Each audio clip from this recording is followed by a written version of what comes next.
Hey everyone, welcome to another video tutorial with me. In this video I'm going to show you how to create two types of gradient where it goes across the whole text and individual text and the stroke. So that's actually three ways. Okay, so let's get started. The first one we want to do is the top one. So I'm just clicking it to highlight it. And as you'll see over here, if you click on the gradient tool, nothing happens at all. Okay, so what you want to do, you want to go to the fill, make sure it's selected and not the stroke, so the fill, click no fill. Okay, and now what you want to do, you want to go to your appearance panel, which you can find under window and appearance. Over here you can't see any fill at all, which is good. If you can, you haven't done that step correctly. And down here you want to click add new fill. And it pops up as it was. You can see there black. But now what you can do, go to gradient. If you can't see that there, go up to window and gradient.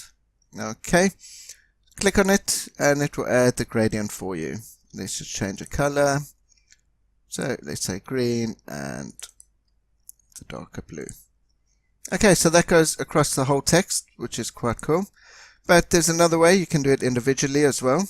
Select your text and then go up to object and expand, and you want to expand the object and the fill. Click OK, and you want to right click and click ungroup, and that will ungroup them like that. And then you can go to your gradients just like that, like you had before. You can change the colors, and you can do extra ones as well. And if you want to do the stroke, select it, swap your stroke and fill, and click the gradient. Oops, I did that wrong. So you don't want a stroke. There we go. Sorry, did that a little bit wrong. So up here, okay, you go up to your stroke to increase the stroke if you'd like to, to however big you want it. Okay, so that's three ways, pretty much three ways, probably only two ways of how to put a gradient onto text. I hope you found this video helpful. Please don't forget to hit that subscribe button, like, comment, and share. Thank you very much.